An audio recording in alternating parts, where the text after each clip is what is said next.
So last week we started chapter 7 and we made it through thinking, and that was about it. Uh-oh, and we had Brianna too.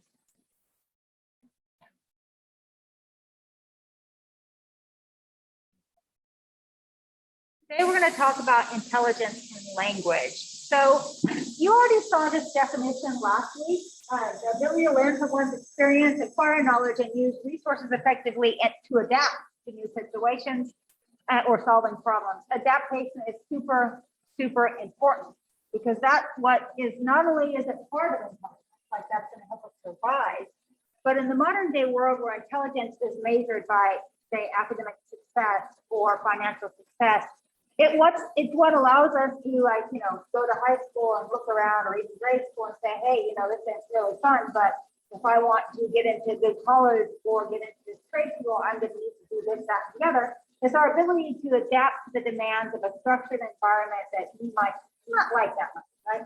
So adaptability is really essential. So there's a lot of different theories of intelligence. We're going to very briefly cover a few of them, the more important ones here, starting with Spearman. So Spearman was, among other things, a statistician, and he used statistical analyses to test some of his theories. If you take statistics, you'll run into his name again, for he has statistics named for him, right? Spearman's row. He separated or visualized intelligence as having first general G factor, which is general intelligence. So just basically your cognitive ability to reason and solve problems. But he also said that there could be the S factor, could be specific intelligence related to a specific area, right? S is for specific intelligence, right? So broad general G factor, intelligence in general, and then specific S factor, something related to certain areas, right? Then we had Gardner's multiple intelligences. There's a lot of different theories nowadays with multiple intelligences, and we talk about learning styles as well. It's closely related to this. But Gardner had 9, I believe, of the first 7, and then 9 different types of intelligence: reason, logic, knowledge.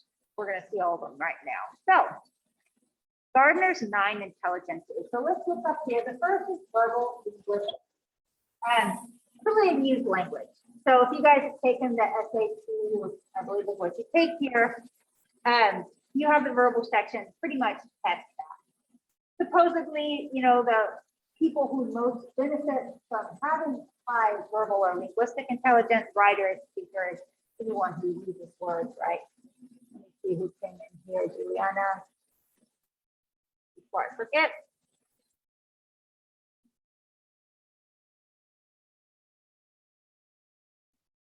Okay, so then musical intelligence, ability to compose or perform music. So obviously musicians, including those who have not been taught to read musical notation. That doesn't make you a musician, but it's very important because it helps you, for example, that can perform and compose, but to compose and write it down for someone else, you actually have to know that notation. And you can learn it at the last minute. My son, who's at Berkeley College of Music, he was talking about someone, I think he was, they have senior recitals and they need a band. So he was helping out with this one person who had composed music for her whole band, right? And when she went to Berkeley, when she started like 2 or 3 years ago, I guess, or she had no knowledge of how to read music. And now she can compose and write it down and give it to people. So you can learn it anytime, right? Logical, mathematical ability to think logically, solve mathematical problems, scientists, engineers, right? Visual spatial, understand how objects are oriented in space. Spatial intelligence is actually kind of broad. If you test people's ability to recognize patterns, I mentioned that the other day. Usually this corresponds with intelligence in general. So pilots, astronauts, and so forth. Movement, ability to control your bodily motions, your body motions, dances, actions. Of course, it might be that you can control some motions, and then you do what I did yesterday. There is a mop handle in the way, and me walking out my door, and my boyfriend left the mop hanging, and I did one of these great like habit and skeleton with someone who had a video on me and somehow I got my feet tangled up in the muck and it was flat. And so yeah, ability to control one's body motions when it's important, like other things. Maybe I'm athletic, just not for moms, right? Okay, interpersonal and interpersonal. These nowadays are spoken of as emotional intelligence, which we'll get to later, right? But Gardner actually envisioned them as part of his non-intelligence. Interpersonal is your ability to understand the motivations and emotions and feelings of others. Your empathy towards them, right? Your sensitivity. Supposedly psychologists and managers who have that. And interpersonal is understanding your own emotions and how they guide your action. So to be able to communicate efficiently with others, you have to first understand your own self, right? Both of these are part of emotional intelligence. If you do not know what your goals and motivations are, if you don't understand the reasons behind the behavior, you're going to have trouble communicating with others, which is part of emotional intelligence. And various people-oriented students. So managers, for example, I work with people coaching for a person studying the relationship between emotional intelligence and authentic leadership. And turns out they're practically the same thing. Why? For people who are good at managing other people, they use the emotional intelligence is really important, right? They use it all the time. Naturalists, ability to recognize patterns in nature, farmers, landscapers, biologists, etc.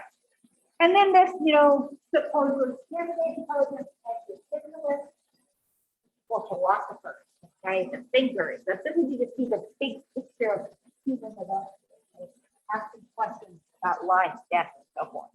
Different types of intelligence, the speculative type, right?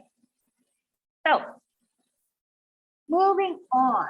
So we've seen pyramid, we have the factor general intelligence and factor specific. We saw Gardner's 9 types of intelligence, 9 intelligences. Now we'll see Sternberg's triarchate theory. So this is simpler, but we still separate things. He said there are 3 kinds: analytical. Okay. This is the ability to problem solve, which includes breaking them down into their parts to be able to better address the problem. Creative intelligence, so to deal with new and different concepts, come up with new ways of solving problems. We talked about creativity quite a bit last week, right? And finally, practical intelligence. Okay, this is kind of like the ability to use information to get along in life, right? That's that adaptability aspect I'm talking about.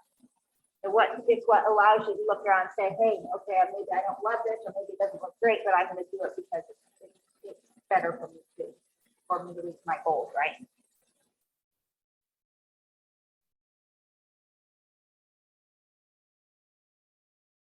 Finally, we're going to talk about the California neural theory. And this is important. This has really been studied. I also looked at crystallized and fluid intelligence. Crystallized intelligence is just everything we've learned. That's what's in our long-term memory, that we can access it. So it's our knowledge base, what we have acquired, right? Versus fluid intelligence is the actual problem-solving thinking at the moment, adapting to unfamiliar situations. And they have these super studies. For example, fluid intelligence is really important when you're learning, when you're younger. And a lot of studies, although I think that more recent ones have shown that actually fluid intelligence does not decline as much as they originally thought over your lifetime. But as you're older, older people have vast stores of crystallized intelligence. They've learned a lot, okay? Where they are, they've learned a lot, especially if they are dedicated to one job or something. Their fluid intelligence, they often test work. Perhaps they just don't need to use this much, right? But there is a difference. And other abilities include visual and auditory processing, memory, data processing, etc. We'll see a little bit more in a second. Again, this is really shooting at the cognitive, the cognition part of intelligence. And less apt to reflect, you're measuring someone's processing speed or working memory. Remember we talked about measuring working memory with digit span last week? This is something that it really is not affected by your socioeconomic status or your culture, right? a lot of problems we run into with measuring intelligence, like with IQ tests, we're running into cultural biases because the questions are, traditionally made by white men for white. And this is changing. The test makers try every day. So, for example, TCS at College Board, they make things like the CRE, the SAT, all these standardized tests, and all the younger ones as well. So when you take these tests, there's the items that are really deeply used for your score, and then there's always sample items. Sometimes there's a whole sample extra massive. And they do that because they have to test them all the time to try to improve them. So they're trying to decrease the bias and improve other things that are important to test making, right? Whereas things like digit span doesn't reflect as much like that, right? So here's the Capel horn, the Pearl series, a model of it. So we have general intelligence, which includes all these different things. They can also like put up a general score for this. So acquired knowledge, that's that crystallized intelligence, acquired knowledge. Right? That's what you would be tested, acquired on when you get a test for a class or you get a specific test, standardized test to test something. Domain general, fluid reasoning, and short-term memory.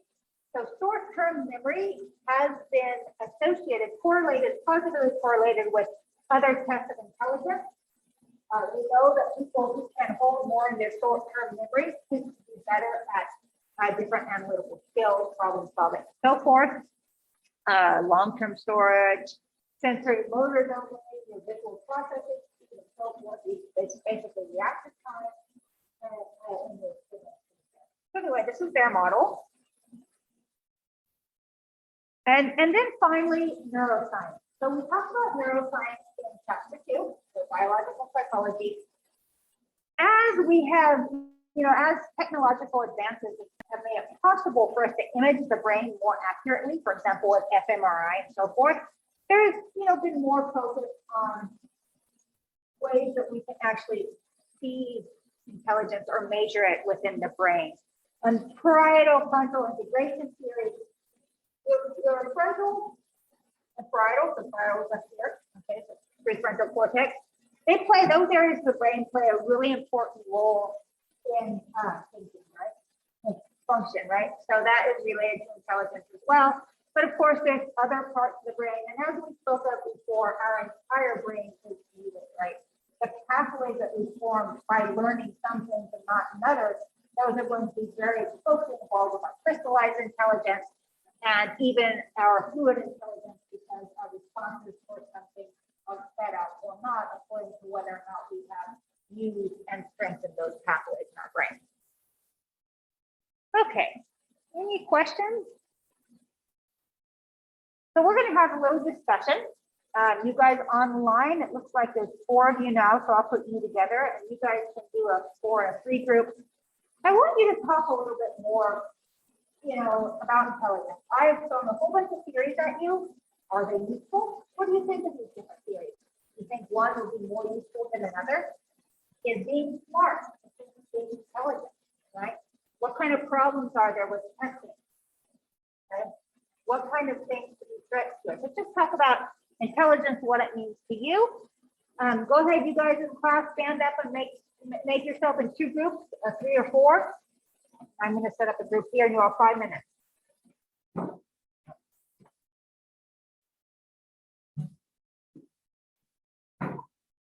So there's 5 of you. I'm still going to leave you guys online in the same group, okay? But you try to talk. About 5 minutes.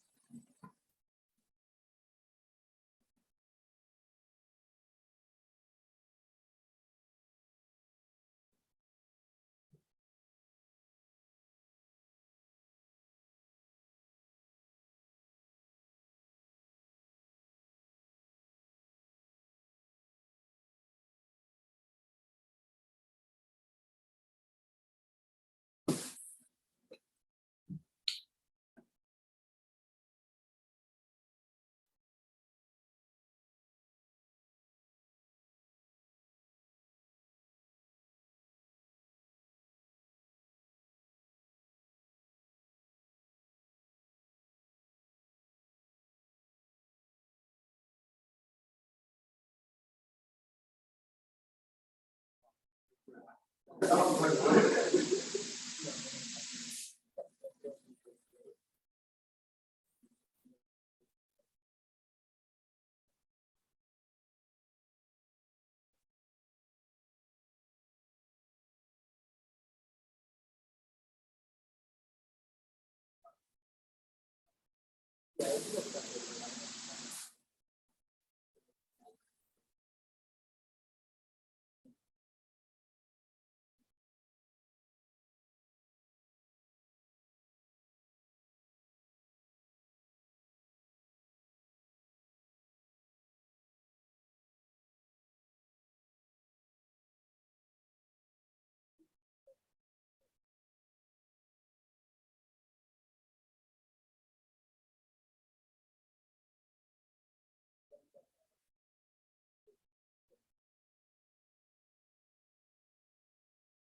comments on intelligence. Let's start with the people online. So you guys online, what did you guys talk about here? We talked about the different types of intelligence. Like you can have street smarts, but not have any like school smarts, and like the concept of like common sense and stuff like that. And you guys think that's separate, that common sense is separate from intelligence overall? No, I feel like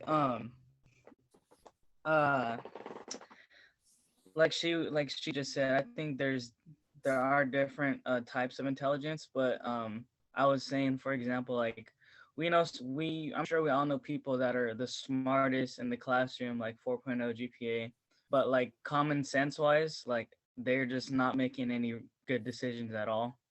And then there are people who are vice versa, like there's people that aren't the average, like maybe a 2.0, and they're like actually like really intelligent people, like they know a lot about a lot, you know what I mean? Like it's kind of hard to.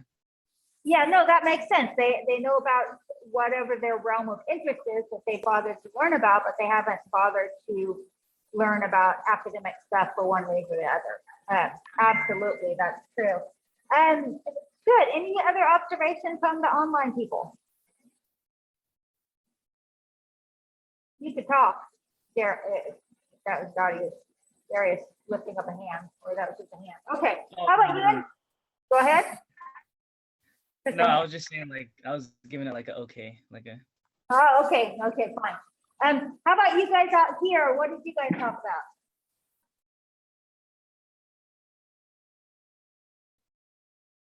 Nothing?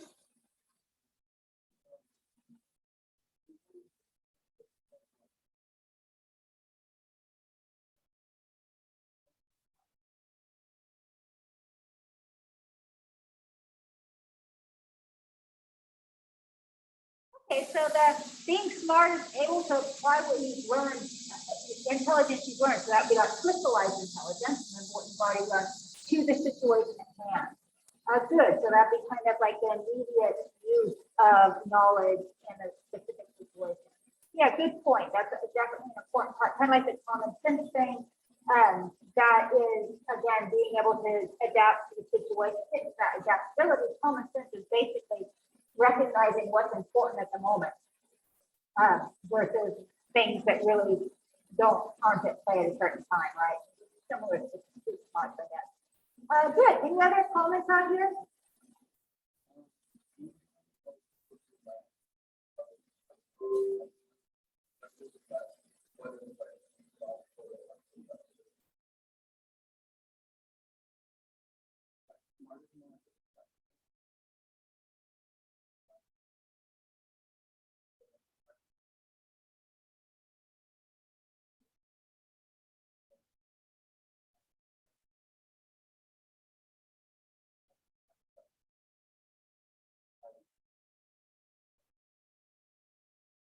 Okay, so the idea that everybody has something, some domain that they're really intelligent in, but how they use it, and also the idea that not everyone uses their intelligence to a good purpose. Is that what you said? Yeah, so yeah, that's certainly true. I think that sometimes the most, as a teacher, the most challenging students are the ones that are really smart and bored.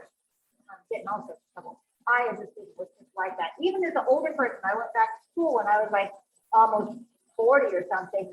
No, I guess I was 30 something. But anyway, I thought, oh, I'd outgrown the urge to like have a smart mouth or something in class and say kind of annoying comments, but I found that I haven't outgrown it. Whenever I get bored, I still get myself in trouble. So I guess you don't outgrow some of these things. Being bored is a bad thing. So yeah, moving on to actually measuring intelligence. So we talked about different models of intelligence. You know, we have Gardner's 9 factors. We have Spearman's general, and then specific.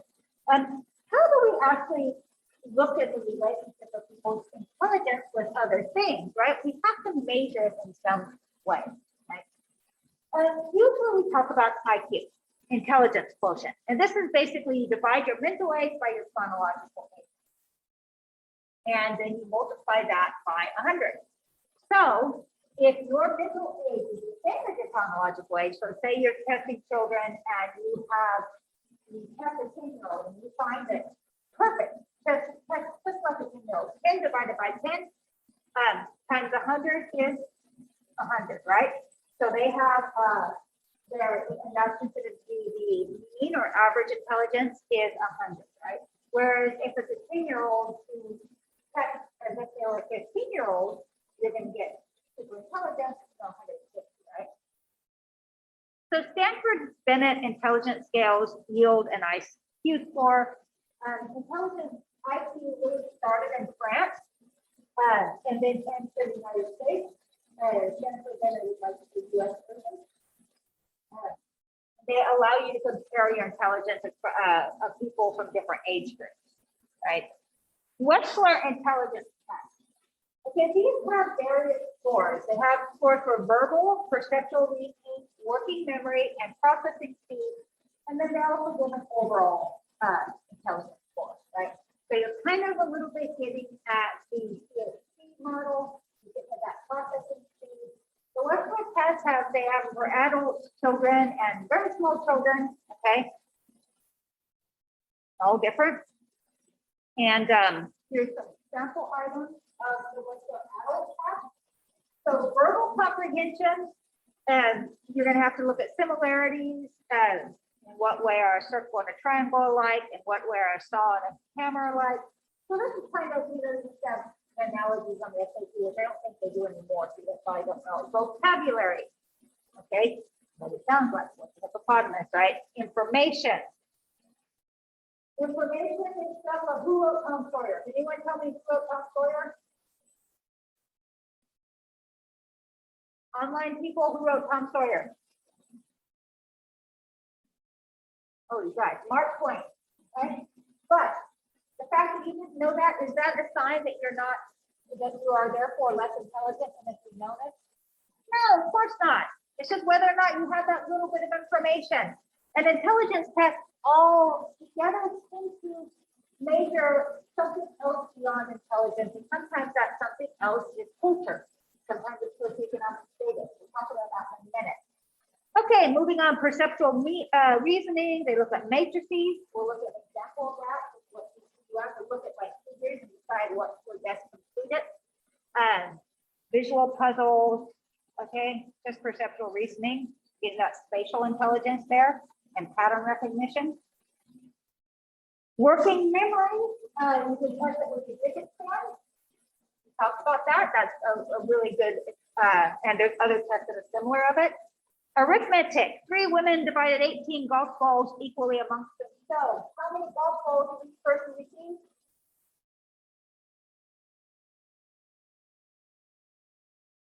All right, you guys, 3 women have 18 golf balls and they split them up equally. How many golf balls does each woman have? Online people?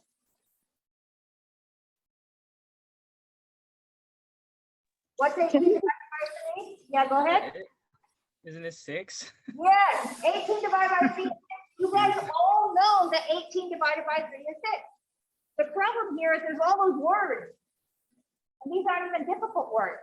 But when you're trying to measure arithmetic with a lot of words, you really run into a problem. You guys can see why, we talk about verbal skills and then you talk about arithmetic. Well, it looks to me that there's a lot of verbal going on there, right? So what are they testing? And when you have a word problem in math, yeah, I've always had a problem with this. They're not only testing math, like arithmetic or multiplication or whatever, they're also testing, your ability to translate words into numbers, into mathematical operations, right? Then we have processing, speech index, symbol search, coding, all different stuff. I've never taken one of these tests. I think it's kind of be interesting.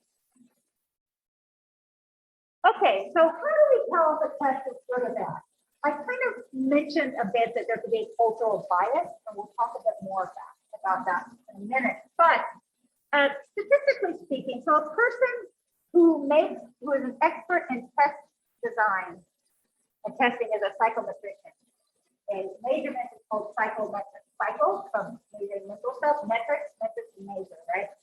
And these are issues that you run into: reliability and validity. Reliability, one of the things it refers to is whether or not a test gives the same result if the same person takes it again and again. So for example, an intelligence test should give you the same score today as it did 2 weeks ago and as it would 2 weeks from now, right? That's one type of reliability. And another thing which we're concerned with test making is the test valid? Validity is just the degree to which a test measures what it's supposed to measure. So let's talk about our IQ tests. IQ tests do measure to some extent intelligence, but they also measure cultural background, socioeconomic status, because they would have things like current events, right? And they'd have things like who wrote Tom Sawyer, okay?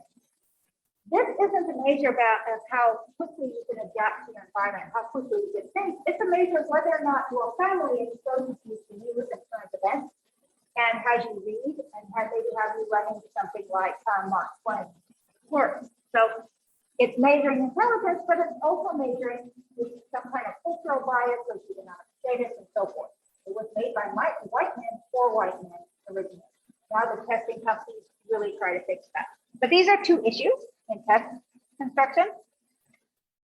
And standardization, okay? This is important. To do standardize a test, they give a test to many people, and they make sure that that test will effectively measure whatever they're trying to measure in the kind of people that they're targeting, right? And so I think I mentioned that when you take these tests, some of the items or questions, we call questions items, are trials. Right? So the ones that are trials, they're not used to calculate your score. They're just trying them out in many people so that they can make sure that they work properly.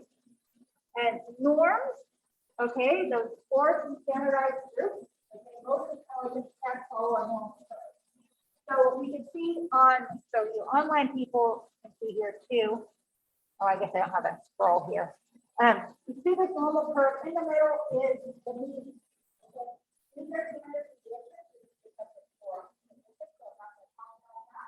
But this is the mean score.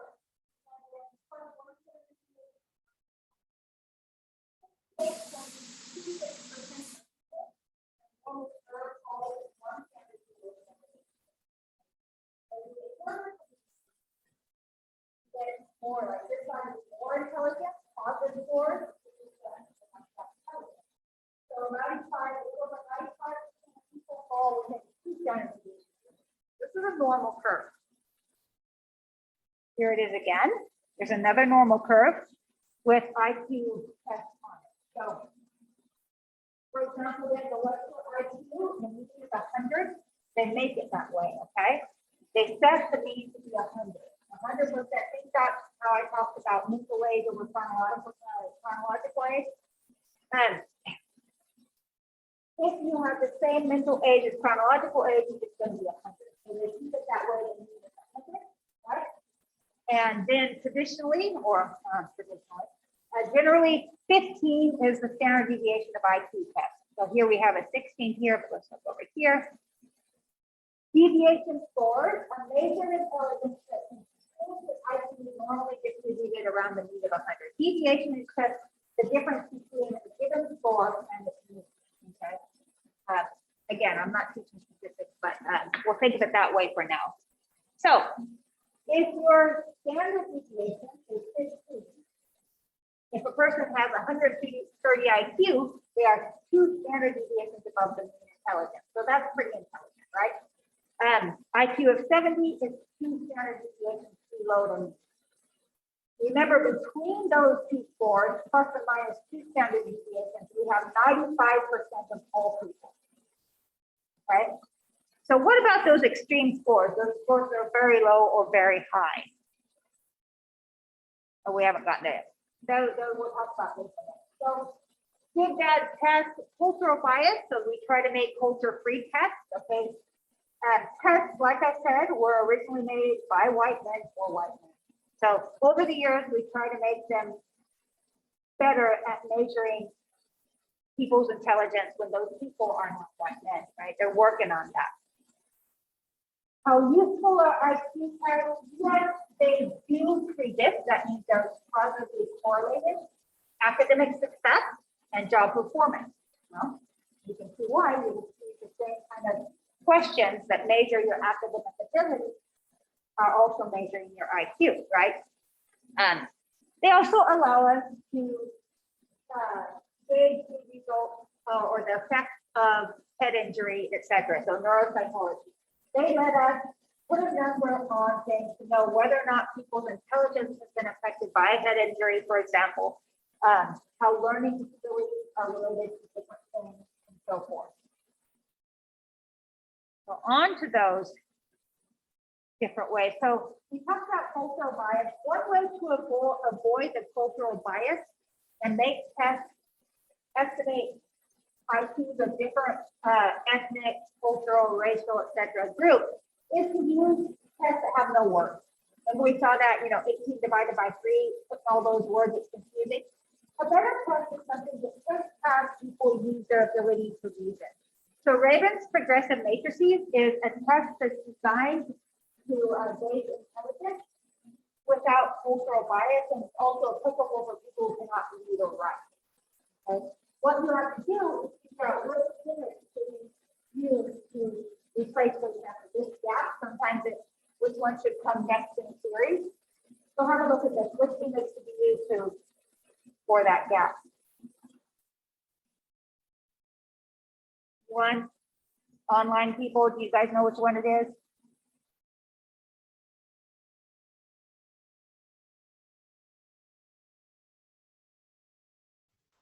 Can't say I do. No, there's a no online. Okay, guys. Let's look at F. Is it F? No, it's not F. Okay, it's got to fit into that little triangle cone thing, right? And the only one that would fit in with the bottoms of the left and the right and plus the body of the one in the middle is E. You guys see that? Okay, it's E. So the Raven's progressive matrices has a whole bunch of these, and they calculate your score depending on how many you get right. Some of them are harder, some of them are easier. Okay, so individual differences in intelligence. So we talked about how we use a normal curve usually, and they standardize scores such that 100 is the mean and 50 is the standard deviation. So when there are individual differences in intelligence, individual differences just mean variation between people. Okay, we're not all 100, we're not all 75 or whatever. You can have individual differences in all sorts of parts of like personality. Some people are more extroverted, others are more introverted. That just means a variation among people on any given constant.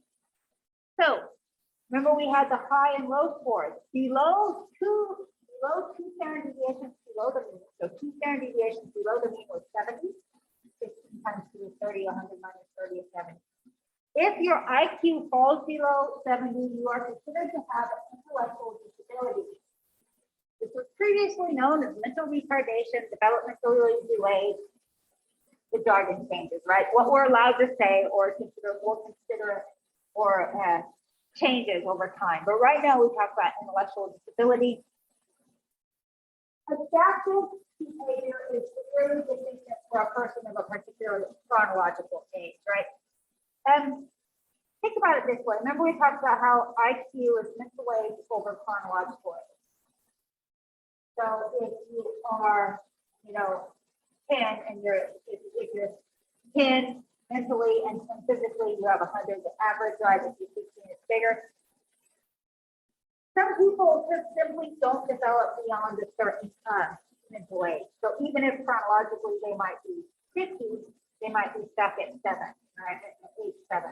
So that would be a severely severe intellectual disability. Has anyone seen the movie I Am Sam?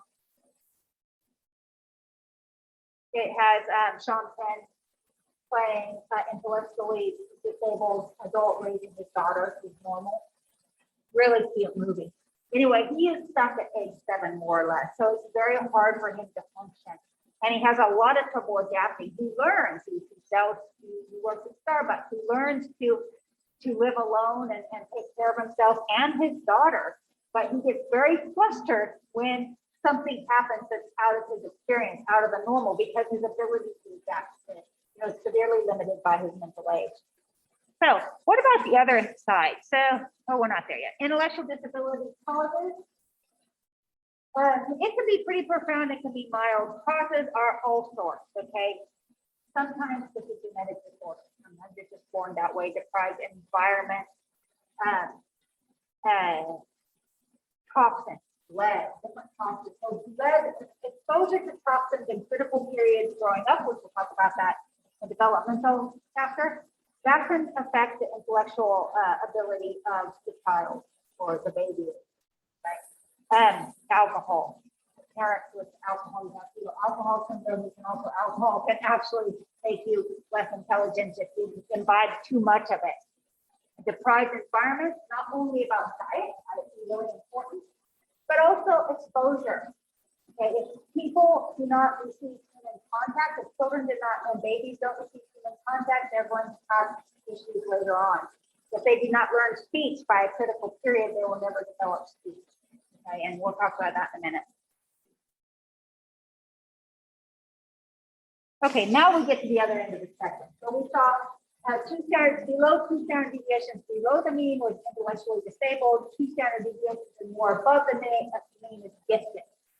So about 2% of the population will be considered gifted because they have an IQ of 130 or above. And does giftedness guarantee success? Of course not. Okay. A lot of gifted people are very good at academics and some are terrible at academics. And so, and even those who are good at it don't necessarily go on to be either happy or fabulously successful. It's just one more thing in their life. It's certainly easier to be able to think quickly. Remember, part of being intelligent is working memory. So the larger your working memory, the more things you can juggle at one time, simplifies your life, but it's no guarantee, okay? And Sherman had a quite famous longitudinal study. Remember what a longitudinal study was? Anyone?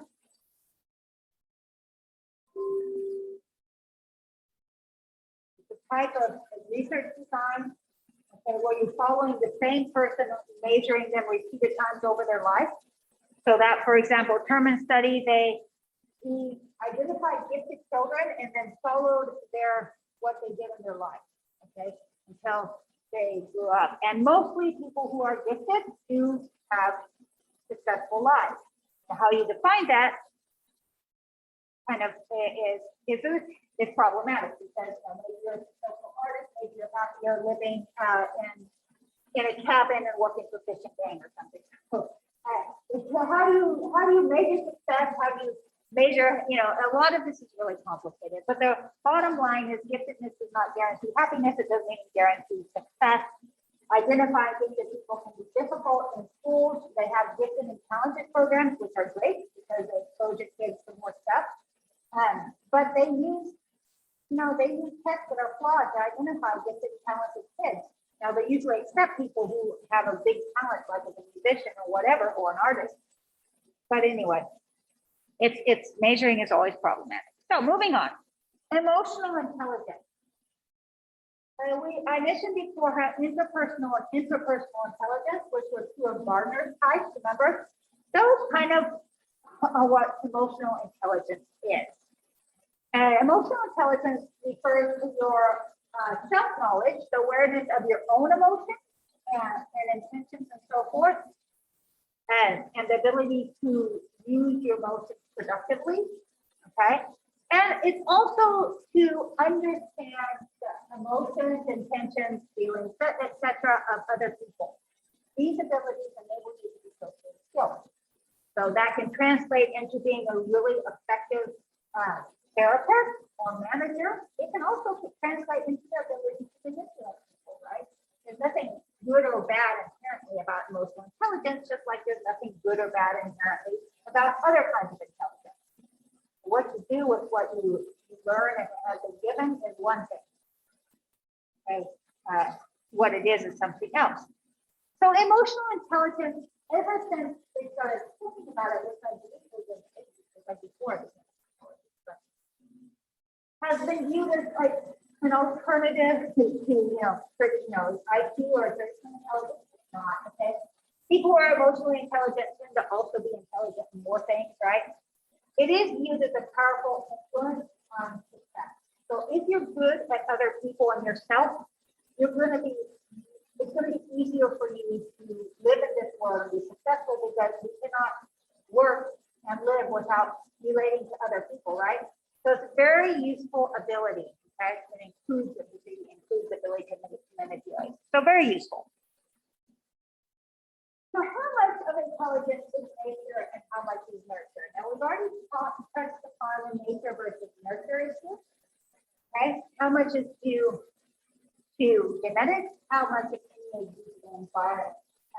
They study this with twin and adoption studies. So they look at the relationship between intelligence scores for monozygotic or identical twins who live together or who have been raised apart.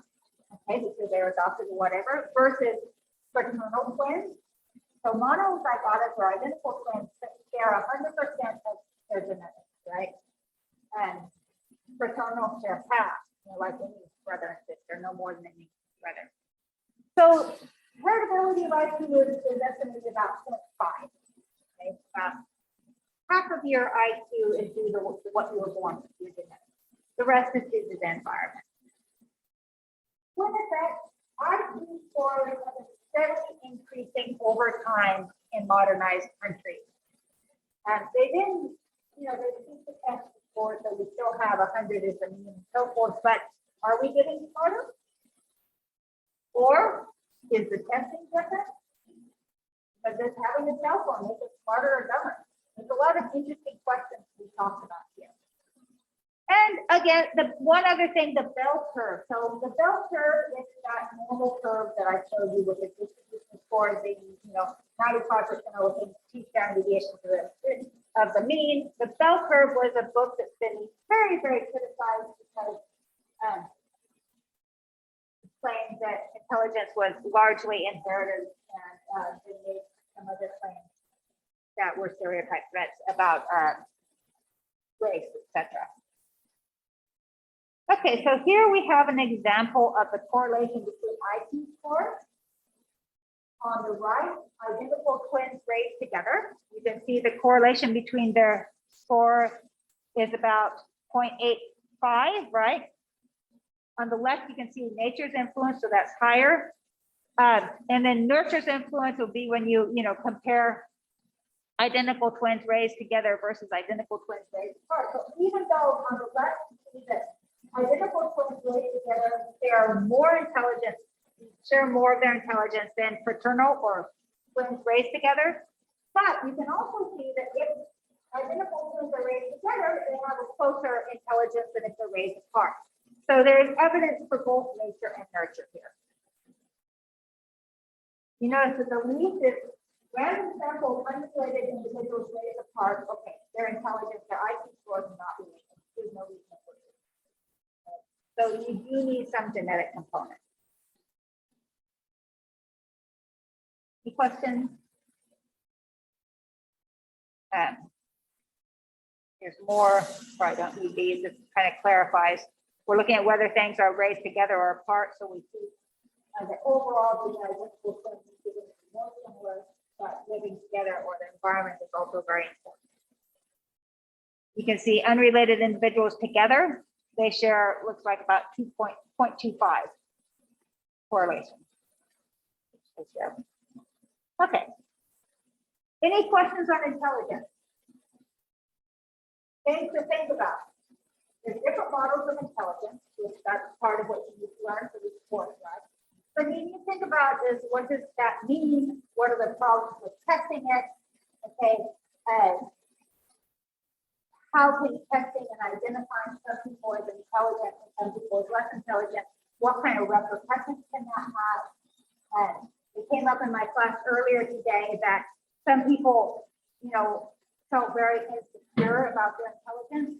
You can take something like math. Math is generally considered a good school. If you get at math, you consider it intelligent. But math is one of those things that you can't learn this step if you haven't fully learned this step down here, right? Math builds upon prior learning. You take kids and because of poor teaching or bad luck or they're sick or whatever, they miss something vital and then they try to understand something that they could understand just well. It's just fine if they have the base. They don't have it. They don't understand. They start to fall behind. They get labeled. They label themselves as bad at math, and we end up with an entire society that is terrified by math. Right? I teach statistics, and I have a lot of trouble because people have learned this learned fear of math. Okay? And this all goes back to some moment along the line. Somebody did not ensure that they had the proper foundation to add upon for the next step in math. Because math is just building blocks. Everybody can do all the math you can learn. And there's nobody that can't learn algebra, even calculus, if they really wanted to. But if you've been traumatized at a young age, well, maybe you won't be able to. So much of it's up here. So there's a lot of issues in intelligence testing and how we relate it to different things in society. Okay, so move on to language. Language is fun. Fill in the missing words. Blank is what people actually say.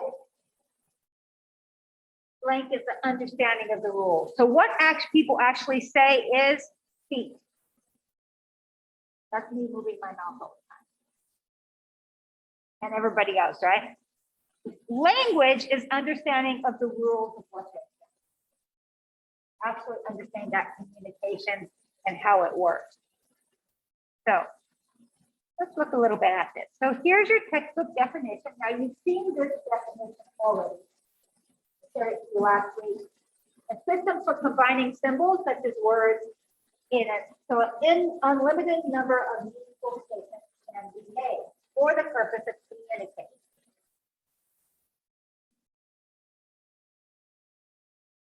So what are some components of language? Semantics are rules for the meaning of words.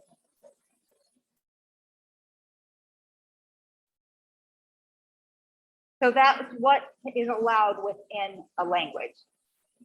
The semantics is what is allowed in the proper form of that language. Pragmatics is just what it sounds like, the practical ways of communication, the social niceties of the language, so what you should say.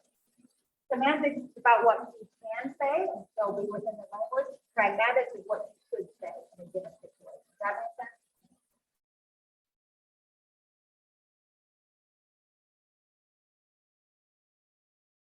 Okay. Linguistic relativity hypothesis, we're going to talk about this a little later. So the question here is, how are language and cognition related? Okay.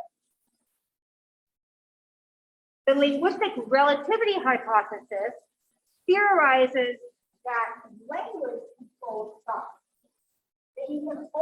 That what you can say is limited by the language you have learned. So if a concept does not exist in your language, if it is not described by your language, by data, you wouldn't be able to take it. Okay. We're going to see more about that in a second. This versus cognitive universalism. And this is the idea that concepts, so thoughts, ideas, when we talk about concepts when we say, they're universal. And they actually influence the development of language. So the language There's only so many languages humans can develop because we are born with universal concepts that limit the languages that are developed. You guys see the opposites there, right?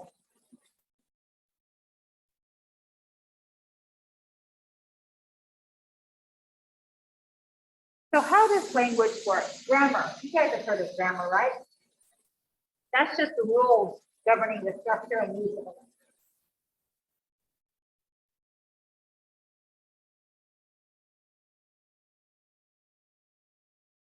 Syntax is the rules for combining words and phrases to form grammatically correct sentences. For example, we say,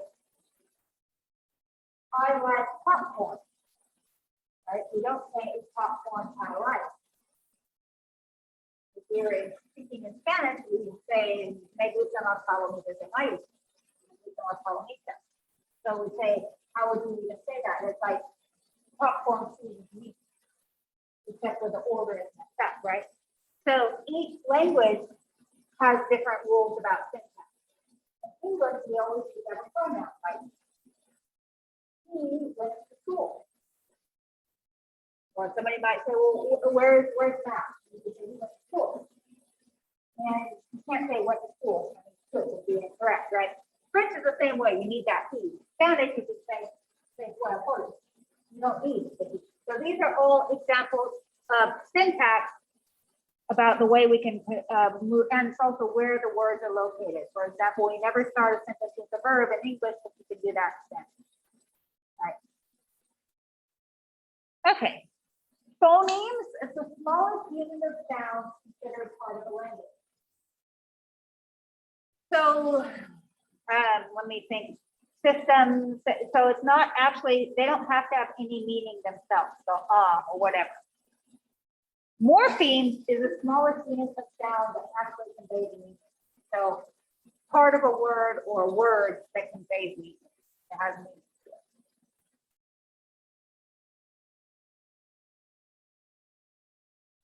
Some ways of teaching kids to read rely on phonemes, for example. So, language is an essential part of child development. And next chapter is child development, so we'll go into more detail. Language allows children to think in words rather than just images. And whether language structures thought kind of might be matters here, to ask questions, to communicate, to form concepts.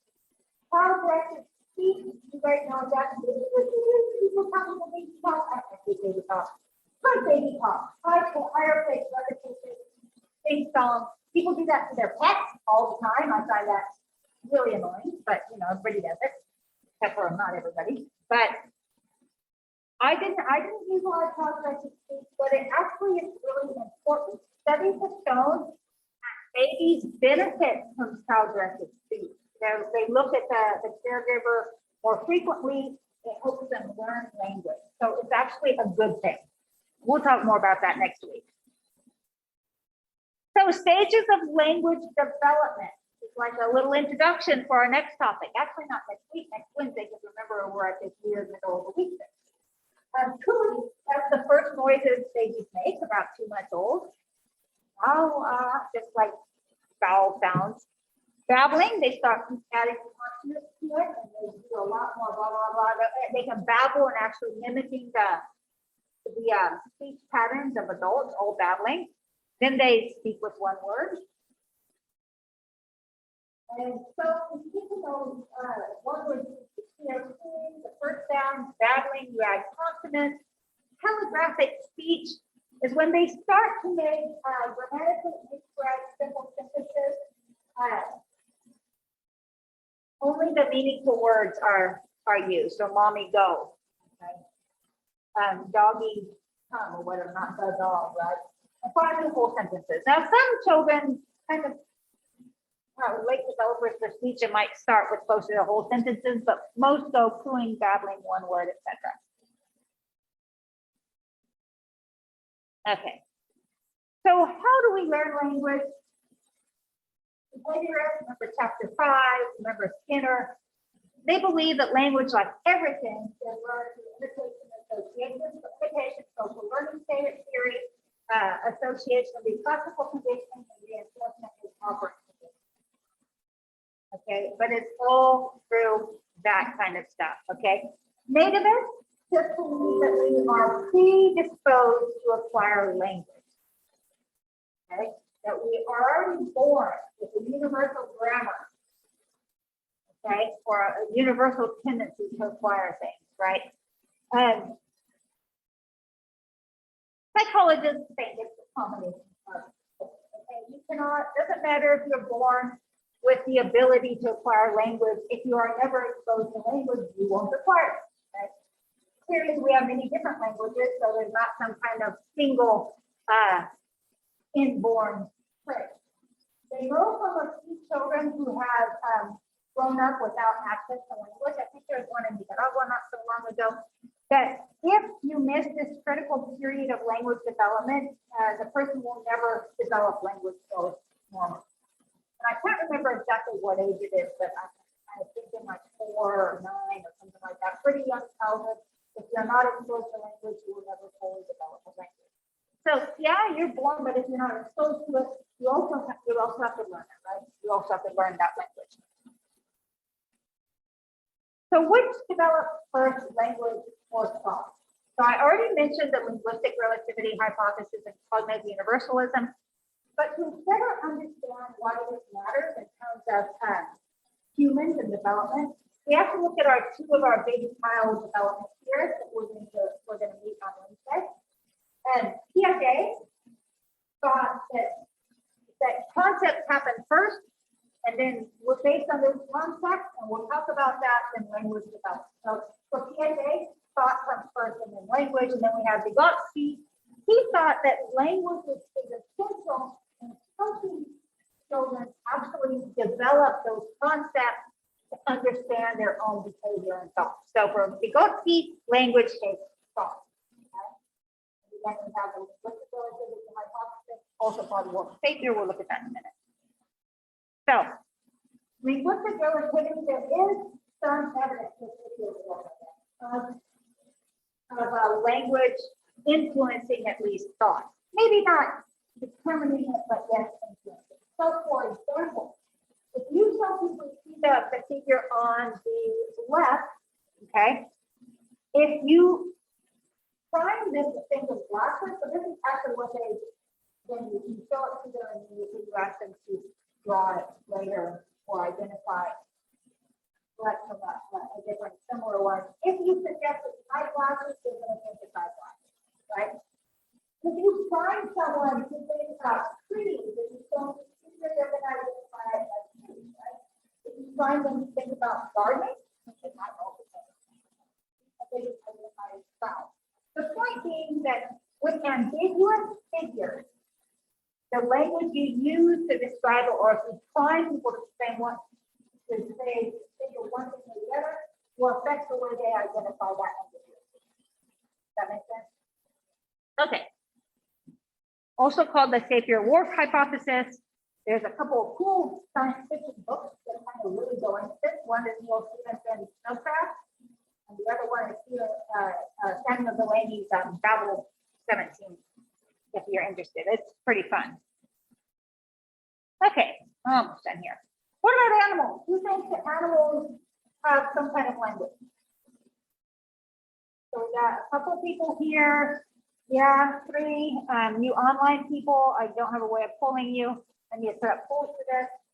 So most of us who are around animals know that they come to understand some of our language, and they certainly communicate amongst each other. Okay. There's evidence that they even have some type of abstract idea.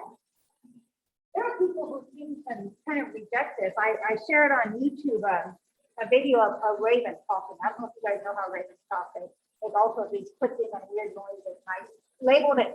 I named the video Raven Talking. Somebody put, he is not talking. He just makes a noise. You're not a raven. You don't understand. But yeah. So it is controversial. But we don't know how, we know they can understand a lot of our language. We know they communicate, but they don't use symbols like words. Words are arbitrary symbols of language. So they're not you know, using such things to convey a specific meaning. That said, they certainly know body language and they learn a lot of hours. This is a really cute video, which, well, we have time to see it. Let's see.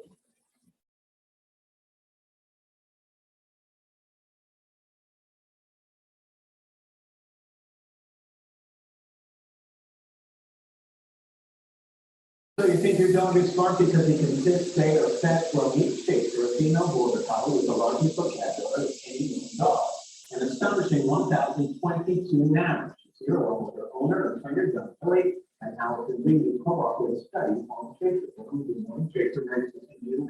This is serious stuff. This isn't dog tricks we're talking about here. What did you set out to prove with chasers? Well, we didn't start. And our effort, our primary goal is to try to feature dog language. You don't call it human, you'll never get that close. So we're trying to feature words, learn how to feature words. So learn nouns and verbs, actions. So you can actually give Chaser 2 different commands and she can operate under both. Correct. Okay. And is Chaser a 1 in a million dog, or do you think this is something that any dog could learn? I think any border collie could learn. Okay. The real issue is how much training John Kelly is put into this dog. 4 or 5 hours per day for about 3 years. And you basically have to take that training and turn it into science fast, which is a hard thing to do. You really have to vocabulary, you really make things about what you really understood about each of these words. We've got 1,022 nouns that Chaser understands. We brought 25 items with us, or you have here in the studio. Now I understand if I get down over there and kneel next to Chaser, I can actually give her some commands. She doesn't know what items I'm going to ask her to fetch, right? Because I'm going to try this because I know the names of the things that I want her to fetch. So Chaser, fetch tennis. Fetch tennis. Chaser, fetch tennis.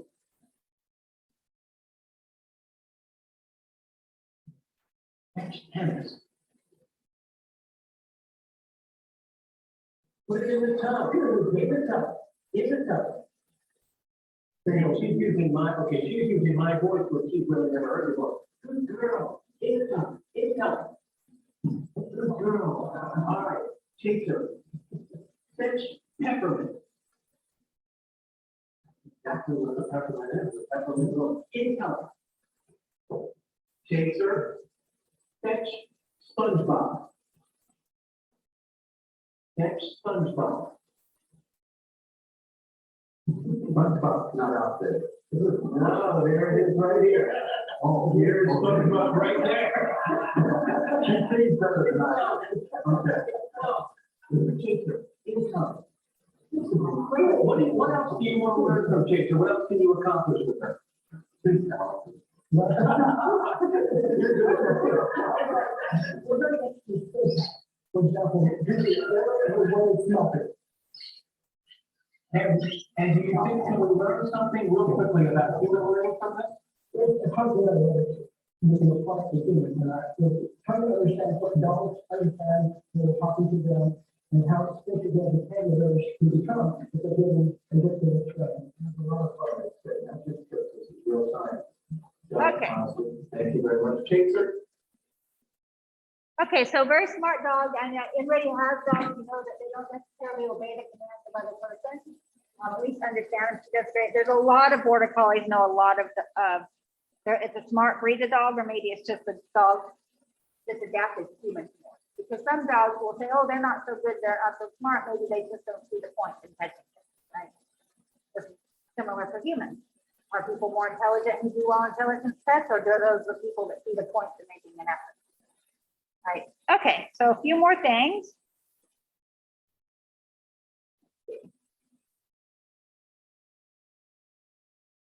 So we talked about this already. Very much interested in telegraphic speech. Why? Because that's what they're just communicating with only meaningful words of speech. What's their point? They don't have a lot of control over their mouth, so they want to use just keywords so they get what they want. Right? Correct. Once they learn the correct language, overgeneralization of grammatical words and reveal. So what does this mean? This means like, we learned that, past tense, I'm not doing an example, but TV, I walked across the road. Okay, that's rule. We add TV to make a lot of past tense. That would be saying overgeneralize the how it says I sit it down. If I sat, or I tell if I sit. Because they're overgeneralizing, they're adding an ED to make the past participle. Okay. So that similar things could happen in Spanish, right? So they're interested in how we learn language and how long it takes for us to get to the adult version, right? So what about second languages? We have briefly time to do it. Anybody here bilingual? Yeah, so yeah, we have some second language people. And there's interesting things about here too. What does development of? It looks like the sedative, is there a critical period? Yes, we believe there is, just because we cannot hear. I talked about that. And can you become native-like in your new language? Yes. Okay. Being fully bilingual means that. What kind of limitations are there? How does a second language interfere with the acquisition of a third language? There are people who have 3, 4, 5, and more languages. Some people are very good at languages. Okay. It's interesting to know, for example, we know that if children are brought up bilingual from day one, they're going to be a little bit behind on, for example, their school testing and stuff. They're on both languages, they're going to be a little bit behind what they otherwise would be if they only had one. But by age 9, they've caught up. They've got both languages up to where they normally would be, right? Both of my kids were brought up bilingually. I never noticed any deficits in them. However, remember, bilingual, part of it is spoken. My youngest is fully bilingual spoken, but because he is lazy about doing Spanish homework when he is done, his reading and writing is not as good as my eldest. We left Spain when they were 7 and 9. So my eldest had been subjected to more enforced learning in Spanish, right, of reading and writing. Okay, here's a nice video, which we do not have time to see, but you can watch it if you like. And I think nonverbal language, we will cover this really quickly. Not all language is oral or auditory. We have sign language that's actually a language, right? Sign language is not the same in every country, which seems to be like such a waste. I mean, everybody's sign language all over the world to have the same sign language, but it is not the case. Sign language is different. Manual visual language developed within American Deaf Community. We have body language. There's a lot of different languages. Not a signed version of English. So within deaf communities, they develop their own languages. Then there's anything that consists, usable notation is a language. Organic chemistry is a language. Anything that uses symbols to represent concepts and can be put in many, many different ways to convey meaning is a language. I talked about this. Here's another video, universal grammar. I mentioned universal grammar before, no Chomsky. You might know for other reasons, positive universal grammar. Nice video about that. And I think we're going to copy a double speak. I guess we should cover it. They were purposely designed to make the bad thing good, to turn negative into positive, or to avoid or shift responsibility. Double speak happens, politicians do it, okay? Media hosts do it, okay? Talk show people do it. I don't know. Probably everybody does it at some point, but some people are particularly good at it because they want to manipulate other people. Euphemism is when we use an acceptable or inoffensive word instead of one that is offensive or has become offensive. Okay, think about, you can also talk about political correctness. And you can talk about all sorts of ways that language is, I don't know the right word here that I can use, is warped according to what society thinks is good or bad in a certain moment, society or an individual person. Politically correct, trigger warnings, there's just so many things going on right now. We're not going to even touch on all those topics, but just so you know, language is a huge topic in psychology and in philosophy. Linguistics is the study of language. Okay, it's really fascinating. So anyway, that finishes chapter 7. We go on to chapter 8 on Wednesday. And I'm going to turn off the recording. And thanks for coming, everybody. Stop the recording.